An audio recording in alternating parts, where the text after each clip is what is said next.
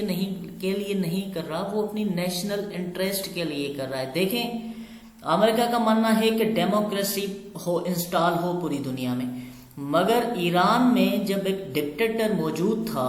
رضا شاہ پہلوی، جو کسی الیکشن کے پروسیس میں نہیں آیا تھا مگر سلیکشن کے پروسیجر سے آیا تھا، تو اس وقت ایران کے ساتھ امریکہ کے تعلقات بہتر تھے۔ مگر جب سارے لوگ مل کر انہوں نے جب آیت اللہ روح اللہ خمینی کو اس سیٹ پر لے کے آئے اور یہ کہیں کہ ایک الیکشن تھی، ایک الیکٹو سسٹم بنا، تو امریکہ نے ان کو سپورٹ نہیں کیا، کیونکہ امریکہ کے نیشنل انٹرسٹ اس الیکشن میں نہیں تھے مگر اس سلیکشن میں تھے جو آیت اللہ جو رضا شاہ پہلوی کی حکومت تھی۔ اگر ہم اور دیکھیں تو ایران اور عراق میں جنگ ہوئی، اس جنگ میں 1980 سے لے کر 1988 تک اس جنگ میں اسرائیل نے عراق کو سپورٹ کیا امریکہ کے کہنے کے اوپر، کیونکہ امریکہ کے اس وقت انٹرسٹ یہ تھے کہ بھائی کس بنیاد پر ایران کو ختم کیا جائے، کیونکہ وہاں پہ جو ہماری بیکڈ گورنمنٹ تھی وہ گر چکی ہے۔ مطلب میں جو آپ کو سمجھانے کی کوشش کر رہا ہوں وہ یہی کر رہا ہوں کہ بھائی نیشنل انٹرسٹ چینج ہوتے ہیں۔ اگر ہم سعودی عربیہ کو دیکھیں تو سعودی عربیہ میں کوئی ڈیموکریسی کا کانسیپٹ نہیں ہے، مگر امریکہ کے وہاں پہ تعلقات بہتر ہیں کیونکہ وہاں پہ نیشنل انٹرسٹ ہے۔ تو نیشنل انٹرسٹ ہی ہے جس کی وجہ سے اسٹیٹ سب کچھ کرتی ہے، اور نیشنل انٹرسٹ جو ہیں وہ چینج ہوتے رہتے ہیں۔ اگر ہم آگے دیکھیں تو اسٹیٹ کبھی بھی نیشنل انٹرسٹ کو ڈائریکٹ اچیو نہیں کرتی۔ نیشنل انٹرسٹ کو اچیو کرنے کے لیے کچھ آبجیکٹیوز ہوتے ہیں جو اسٹیٹ آبجیکٹیوز تیار کرتی ہے اور اپنی فارن پالیسی کے تحت وہ اس اپنی نیشنل انٹرسٹ کو اچیو کرتی ہے۔ اگر ہم نیشنل انٹرسٹ کے کچھ کائنڈس کو دیکھیں تو اس میں کچھ پرائمری انٹرسٹ آ جاتی ہیں، جس میں اب ہماری زمین آ گئی، نیشنلزم آ گیا، آپ کی خود مختاری آ گئی، آپ کبھی بھی اپنی زمین پہ کمپرومائز نہیں کر سکتے۔ ہاں ہو سکتا ہے آپ کے جو نیشنل انٹرسٹ ہیں کہاں پہ اگر ہرٹ ہو جائیں تو آپ وہاں پہ تھوڑی بہت کمپرومائز کر سکتے ہیں، مگر آپ اپنی نیشنلزم پہ، آپ ٹیریٹری پہ کبھی کمپرومائز نہیں کریں گے۔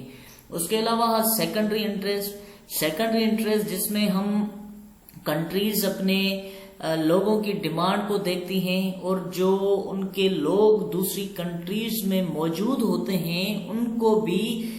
گائیڈ کرتی ہے، ان کے جو رائٹس ہیں ان کو بھی ریگولیٹ کرنے کی کوشش کرتی ہے۔ یہ بھی ایک انٹرسٹ ہے کسی ملک کا۔ جیسے ہم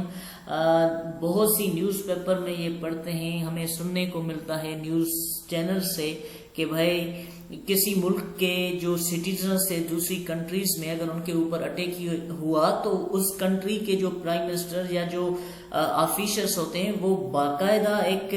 پریس ریلیز کرتے ہیں کہ ہماری کنٹری کے لوگوں کے ساتھ یہ ہوا ہے، آپ ایکشن لیں۔ تو یہ ہے سیکنڈری انٹرسٹ۔ اب پرماننٹ انٹرسٹ یہ ہوتے ہیں کہ جو کبھی چینج نہ ہو۔ اب 20 سینچری میں جو پرماننٹ انٹرسٹ امریکہ کا تھا وہ کیپٹلزم کو پروموٹ کرنا تھا، USSR کا جو تھا وہ تھا کمیونزم کو پروموٹ کرنا۔ اب اگر پرماننٹ انٹرسٹ پاکستان کا دیکھیں تو پاکستان کا، میرے ملک کا جو پرماننٹ انٹرسٹ ہے وہ ہے کشمیر ایشو، مطلب کہ کشمیر کے ایشو پہ ہم کبھی کمپرومائز نہیں کریں گے۔ اگر امریکہ کا پرماننٹ انٹرسٹ دیکھیں تو مونرو ڈاکٹرائن جو 1823 میں اسٹارٹ ہوئی تھی وہ آج تک بھی ہے، کیونکہ یہ کچھ ایسی انٹرسٹ ہوتی ہیں جو پرماننٹ انٹرسٹ ہوتی ہیں، یہ کبھی بھی چینج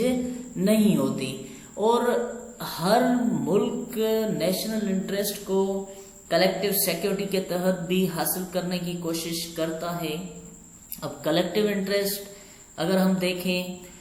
1949 میں نیٹو بنائی گئی۔ اب نیٹو بنانے کا جو مین موٹو تھا وہ تھا نیشنل انٹرسٹ کو حاصل کرنا۔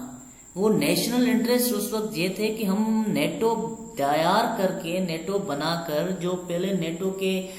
12 ممبرز تھے ان کا موٹو یہ تھا کہ ہم USSR کو روکیں۔ مطلب کہ USSR جب جرمنی میں آیا تو جرمنی میں آنے کی وجہ سے